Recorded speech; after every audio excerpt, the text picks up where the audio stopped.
दोस्तों welcome to DAP class Deepak free education में आपका स्वागत है। और हम यहाँ पढ़ रहे हैं जो राजस्थानी जो चित्रकला है। जिस राजस्थानी जो चित्रकला में बहुत सारे भाग हैं, तो उसको भी जो है उसके सारे जो प्रश्न हैं उसको जो है कि हम 100-150 के लगभग जो प्रश्न है, जिसमें आपका बीकानेर आ जाएगा और अजमेर आ जाएगा, गुलेर आ जाएगा, कोटा शैली आ जाएगा। इन सभी के क्वेश्चनों को जो है हम लोग कंप्लीट यहाँ पढ़ने का प्रयास करेंगे। 25-25 क्वेश्चनों का क्रम हमने रखा है, तो आप इसको जो है कि रेगुलर बाय रेगुलर जो है कि इसको देखिए और इसका जो है कि लाभ उठाइए।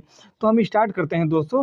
जयपुर शैली का सर्वप्रथम प्रभाव किस शैली का है? जयपुर शैली जो है उस पर सर्वाधिक किसका प्रभाव देखने को मिलता है? जो जयपुर शैली है उस पर सर्वाधिक प्रभाव दोस्तों किस शैली का है? हमारा प्रश्न यही है और इसका उत्तर है जो है हम लोग देखने का प्रयास करते हैं। कंपनी शैली का रहा है, बंगाल का, पहाड़ी का, मुगल का। तो कौन सा ऑप्शन सही हो जाएगा? तो इसमें देखते हैं जो मुगल शैली का प्रभाव सर्वाधिक रहा है और यही जो है कि सही हो जाएगा। तो तीसरा आपका ऑप्शन जो है सही हो जाएगा। अगला देखते हैं, हाड़ा राजाओं की राजधानी रही है दोस्तों, तो मेवाड़ रही है, जयपुर रही है, बूंदी रही है, बीकानेर रही है। तो जो हाड़ा राजाओं की जो राजधानी रही है वो कहाँ रही है? तो जो हाड़ा राजाओं की राजधानी रही है वो बूंदी रही है। चौथा ऑप्शन जो है आप सभी भाई लोग का बिल्कुल सही हो जाएगा। थोड़ा इसको जूम आउट कर लेते हैं, प्रश्न क्लियर विजिबल हो जाएगा।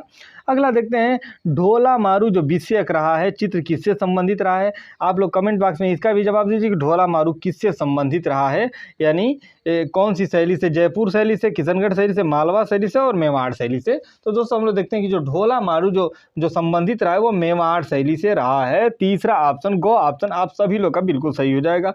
प्रशंसक अगला देखते हैं हम, किशनगढ़ शैली का प्रसिद्ध चित्रकार कौन था दोस्तों? तो किशनगढ़ जो शैली रही है, निहाल चंद चित्रकार था, मंसूर था, दसवंत था, गोवर्धन था।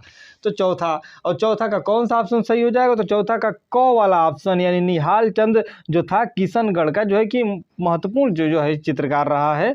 अगला देखने का प्रयास करते हैं। पांचवा प्रश्न है क्या है? निहाल चंद किस राजा का दरबारी चित्रकार था? तो निहाल चंद राज सिंह का, राम सिंह का, इनमें से कोई नहीं, और सावंत सिंह का। तो इसमें जो है कि पांचवा का कौन सा आंसर सही हो जाएगा? तो पांचवा को जो सावंत सिंह से संबंधित रहा है। निहाल चंद किस राजा का दरबारी था? तो सावंत सिंह का जो है दरबारी था। तो तीसरा आंसर आप सभी भाई लोग का सही हो जाएगा। अगला देखते हैं दोस्तों, छठा नंबर जो प्रश्न है वो क्या कह रहा है? तो छठा नंबर जो प्रश्न है, राजस्थानी शैली का दूसरा नाम क्या है? तो जो राजस्थानी शैली रही उसका दूसरा नाम किशनगढ़ शैली है, बीकानेर है, हिंदू शैली है, मेवाड़ शैली है। तो इसमें जो है कि छठवां का जो सही ऑप्शन हो जाएगा, हिंदू शैली के नाम से जानते हैं राजस्थानी शैली को। और इस तरीके से हम देखें तो जो राजस्थानी शैली रही है वो मुगल शैली के समकालीन रही है। अगला प्रश्न देखते हैं, सातवां नंबर। और सातवां नंबर जो है क्या कह रहा है? मेवाड़ शैली का प्राचीनतम कृति कौन सी है? तो मेवाड़ शैली का जो प्राचीनतम कृति मानी गई भागवत पुराण है, ब्रह्म गीत है, रामचंद्रिका है, सुपासनाचर्यम है। तो देखते हैं प्रश्न संख्या 7 और इसका सही आंसर आपका सुपासनाचर्यम हो जाएगा दोस्तों। चौथा ऑप्शन बिल्कुल सही हो जाएगा। नेक्स्ट अगला देखते हैं, आठवां नंबर क्या है? तो आठवां नंबर कह रहा है कि फड़ संबंधित रहा है। तो फड़ दोस्तों किससे संबंधित रहा? राजस्थानी लोक कला से, आलेखन से, पहाड़ी चित्रकला से और मुगल काल से। तो फड़ जो संबंधित रहा है वो दोस्तों वो किससे संबंधित रहा है? प्रश्न संख्या है 8वां और उत्तर हो जाएगा पहला, राजस्थानी शैली से फड़ का संबंध रहा है। फड़ वहां की लोक कला रही है दोस्तों, ये इंपॉर्टेंट है। अगला देखते हैं 9वां नंबर प्रश्न क्या है? तो कह रहा है कि मेवाड़ शैली का प्रमुख केंद्र कौन सा था? तो जो मेवाड़ शैली का जो प्रमुख केंद्र था वो क्या था? उदयपुर था, कोटा बूंदी था, जयपुर था और अजमेर था। 9वां प्रश्न है और इसका सही शैली जो है कि सही इसका उत्तर हो जाएगा, मेवाड़ शैली का जो प्रमुख केंद्र रहा है उदयपुर रहा है दोस्तों। पहला ऑप्शन बिल्कुल सही हो जाएगा। आप सभी लोग का पहला ट्रिक करिएगा, बिल्कुल सही हो जाएगा। अगला देखते हैं, किस प्रदेश की चित्रित हवेलियां विख्यात रही हैं दोस्तों? तो मध्य प्रदेश, महाराष्ट्र, पश्चिम बंगाल और राजस्थान। तो राजस्थान, जयपुर हवेलियों के लिए जाना जाता है दोस्तों, हवेलियों के लिए विख्यात है। तो ये आपका जो है तीसरा ऑप्शन बिल्कुल सही रहेगा। प्रश्न संख्या 10 जो है कि समाप्त होती है। 11वां प्रश्न जो है देखने का प्रयास करते हैं और इन प्रश्नों को आप लोग जितना रिवाइज करेंगे उतना बेहतर होता जाएगा। जब तक तकलीफ नहीं होगा, जब तक कष्ट नहीं होगा, तब तक संघर्ष नहीं मिलेगा और जब तक संघर्ष नहीं करेंगे तब तक सफलता नहीं मिलेगी। अगला प्रश्न जो है देखते हैं, राजस्थानी लघु चित्रण में किस प्रकार के रंग का प्रयोग हुआ है? तो तेल रंग, जलीय रंग, टेम्पेरा, एक्रोलिक। प्रश्न संख्या 11 और कौन सा ऑप्शन सही हो जाएगा? तो टेम्पेरा मतलब माध्यम जो है बिल्कुल सही हो जाएगा। राजस्थानी में जो चित्रण की जो विधि रही है, रंग की जो विधि रही है वो मुख्यतः जो है कि टेम्पेरा रही है दोस्तों। अगला देखते हैं, नागरी दास से जो है कि संबंधित प्रश्न है। तो नागरी दास ने बनी ठनी का चित्रण किस रूप में किया है? तो नागरी दास ने जो बनी ठनी को किस में उल्लेखन किया, जिसे बनी ठनी को भारतीय मोनालिसा भी कहते हैं, याद रखिएगा, कंपेयर ऑफ मोनालिसा, मोनालिसा से इसको कंपेयर किया जाता है। वो किसकी प्रतिमा रही है? तो सीता की प्रतिमा रही है, पार्वती की, नायिका की, राधा की। तो जो मोनालिसा है, भारतीय मोनालिसा, वो राधा की प्रतिमा है और ये काफी इंपॉर्टेंट है। और यहाँ से प्रश्न दोस्तों कम से कम 10 से 15 बार पूछेगा। हर एग्जाम में जो है बनी ठनी से जो है एक प्रश्न घुमा फिरा के पूछ ही देता है कि भारतीय मोनालिसा या बनी ठनी या इस तरीके से कौन बनाया था। इस तरीके से जो है 3-4 प्रश्न है, यहाँ से कोई ना कोई प्रश्न जो है आ ही जाता है एग्जाम में, तो इसको आप लोग बिल्कुल इग्नोर मत करिएगा। राजस्थानी चित्रकला का आरंभिक स्वरूप किस शैली से प्रभावित था? तो जो राजस्थानी जो चित्रकला रही है उसका आरंभिक स्वरूप किस शैली से जो है कि प्रभावित रहा है? पहाड़ी शैली से, दक्कन शैली से, अप्रभंश शैली से, मुगल शैली से।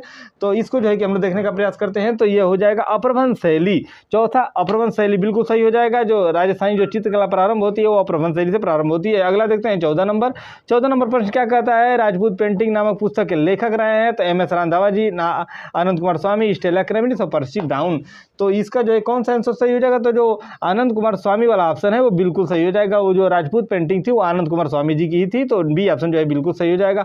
अगला देखते हैं प्रश्न जो है कि 15 नंबर क्या है? तो कह रहा है कि राजपूत पेंटिंग नामक पुस्तक कब प्रकाशित हुई थी? दोस्तों ये प्रश्न है और ये काफी इंपॉर्टेंट है। इसी तरीके से 25-25 प्रश्नों को करा करके जो है 4000 के आसपास जो है कि प्रश्न श्रृंखला हम लोग जो है कि करा देंगे। तो आप रोज जो है कि प्रयास करते रहिए 25 प्रश्नों को जो है कि देखने के लिए। तो राजपूत पेंटिंग नामक पुस्तक कब प्रकाशित हुई थी? तो राजपूत नामक जो पेंटिंग प्रकाशित हुई थी वो 1915 में, 1914 में, 1919 में और 1916 में। तो ये कौन सा आंसर सही हो जाएगा? तो 1916 वाला ऑप्शन जो है आप लोग का तीसरा वाला ऑप्शन बिल्कुल सही हो जाएगा। नेक्स्ट अगला देखते हैं, कोटा शैली का प्रसिद्ध चित्रकार है। कोटा शैली का प्रसिद्ध जो चित्रकार रहा है वो कौन रहा है या किस चीज से संबंधित है? तो पक्षियों का शिकार, रसिक प्रिया, पशुओं का शिकार और रागमाला। तो दोस्तों यहाँ जो है कि कोटा शैली जो शिकार के लिए तो जाना जाता है, पशु पक्षियों के लिए भी जाना जाता है, इसमें जो करेक्ट ऑप्शन होगा वो कौन सा ऑप्शन हो जाएगा? तो हम लोग देखते हैं जो पशुओं का शिकार के लिए, कोटा शिकार के लिए बहुत महत्वपूर्ण है। और यहाँ से यह प्रश्न हमेशा बनते हैं कि शिकार का दृश्य किस शैली में जो है कि ज्यादातर देखने को मिलता है। तो उस समय जो शासन, जो राजा जो शासन करते थे उनका भी वही कालक्रम था, वो भी उसी श्रेणी में रखे गए, क्योंकि उनके जो भी उनके अंदर जो चित्रकार काम करते थे, अगर राजा को पसंद है शिकार का दृश्य देखना तो जो उनके चित्रकार हैं वो शिकार ही बनाएंगे, सिंपल ही, राजा को प्रसन्न करने के लिए। तो इस तरीके से जो कोटा में ये शिकार का दृश्य जो है कि चित्रकारों द्वारा बनाया गया, क्योंकि राजा की पसंद हुआ करती थी और इसलिए जो प्रचलित रहे। अगला प्रश्न जो देखते हैं, जयपुर शैली में भित्ति चित्रण बनाए गए हैं तो संगमरमर पर बनाए गए, सूखी सतह पर, ईंटों की सतह पर तथा गीली सतह पर। प्रश्न संख्या 17 और 17 का कौन सा आंसर जो सही हो जाएगा? तो हम लोग देखते हैं जो गो ऑप्शन है, गीली सतह वाला ऑप्शन बिल्कुल सही हो जाएगा दोस्तों, यानी तीसरा ऑप्शन बिल्कुल सही हो जाएगा।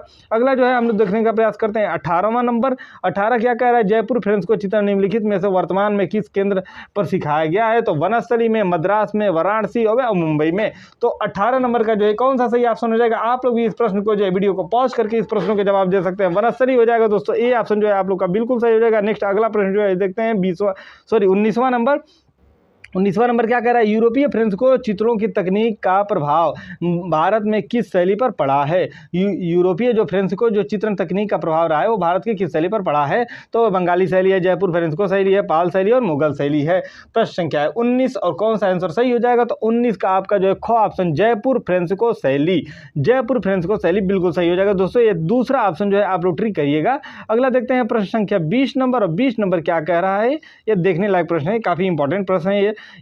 इटालियन फ्रेंस्को पेंटिंग, हाँ, इटालियन फ्रेंस्को पेंटिंग तकनीक किसके समान है? यहाँ से प्रश्न आपके बनते हैं, वेस्टर्न आर्ट से ऐड किया हुआ ये जो चीजें हैं, एक आध प्रश्न जो है इसमें बीच बीच में जो है कि पड़े हुए हैं। अजंता भित्ति चित्रण से, जयपुर फ्रेंस्को से, पहाड़ी चित्रण से और बाघ चित्रण से। तो प्रश्न संख्या 20 और सही हो जाएगा जयपुर फ्रेंस्को सिक्को, जो शैली रही है वो जयपुर वाला जो है कि बिल्कुल सही हो जाएगा। अगला देखते हैं 21 नंबर। निम्नलिखित में से किस शासक के समय नाथ संप्रदाय संबंधित रहे? यानी कौन से शासक रहे जिनमें नाथ संप्रदाय का जो है कि चित्रण जो है कि उनसे संबंधित रहा या फिर उस तरीके के जो है चित्र देखने को मिलते हैं?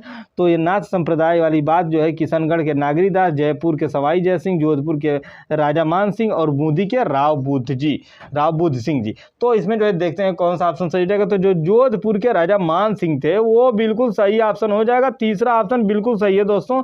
नेक्स्ट अगला देखते हैं, पट चित्रण किस शैली में अधिक बने हैं? तो वो जो पट चित्रण है वो किस शैली में बने हैं? बूंदी शैली में, मेवाड़ शैली में, नाथद्वार शैली में और अलवर शैली में। तो हम लोग देखने का प्रयास करते हैं 22 और 22 का ऑप्शन सही हो जाएगा नाथ द्वार शैली। दोस्तों चौथा ऑप्शन आप सभी लोग का बिल्कुल सही हो जाएगा। अगला देखते हैं बनी ठनी चित्रण किससे संबंधित रहा है। तो बनी ठनी जो चित्रण है वो किससे संबंधित रहा है, कोटा शैली, मुगल शैली, किशनगढ़ शैली और कंपनी शैली। तो बनी ठनी जो संबंधित रहा है वो किशनगढ़ शैली से रहा है। चौथा ऑप्शन आप सभी लोग का सही हो जाएगा। नेक्स्ट अगला 25 नंबर जो है प्रश्न देखते हैं, पिछवाई लोक कला चित्र कहाँ का है। तो गुजरात का है, बिहार का है, राजस्थान का है, कर्नाटक का है। तो जो पिछवाई जो लोक कला देखने को प्रयास करते हैं वो पिछवाई का संबंधित श्रीनाथ जी से रहा है। जो मूर्ति के पीछे जो कपड़ा लगाया जाता था उस पद्धति को पिछवाई पद्धति कहते हैं, जो राजस्थान से ही उद्भव हुआ था। तो इसलिए इसका डी ऑप्शन जो है बिल्कुल सही हो जाएगा। पिछवाई किसके लिए चित्रित की गई है दोस्तों। तो पिछवाई जो चित्रित की गई महल के लिए, गुफा के लिए, स्तूप के लिए, मंदिर के लिए। इसका जवाब जो है आप लोग कमेंट बॉक्स में जो है देने का प्रयास करिएगा। नेक्स्ट अगला जो होगा हम थोड़ा हिंट दे देते हैं कि पिछवाई के बारे में अभी बताया गया है कि जो मूर्तियां बनाई जाती थी तो मूर्तियों के पीछे जो कपड़ा लगाया जाता था, इससे जो है हिंट आप लगा सकते हैं कि कौन सा आंसर जो है सही हो जाएगा। अगला जो है 26वां जो प्रश्न है वो नेक्स्ट श्रृंखला में जो है नेक्स्ट प्रश्नों की जो सीरीज आएगी उसमें किया जाएगा। और इस जो भी वीडियो है इसको 2 बार 3 बार जो है कि देखिए, अपने दोस्त मित्रों को शेयर कीजिए और थोड़ा सपोर्ट करने का प्रयास कीजिए। वीडियो को लाइक कमेंट अगर अच्छा लग रहा है तो करिए, नहीं लग रहा है तो कोई बात नहीं भाई, लेकिन हम कोशिश कर रहे हैं अपने तरफ से कि आपको जो है बेहतर कंटेंट दिया जाए और आपका रिवीजन बेहतर हो। तो इसलिए आज की क्लास को यहीं समाप्त करते हैं। नेक्स्ट लेक्चर के साथ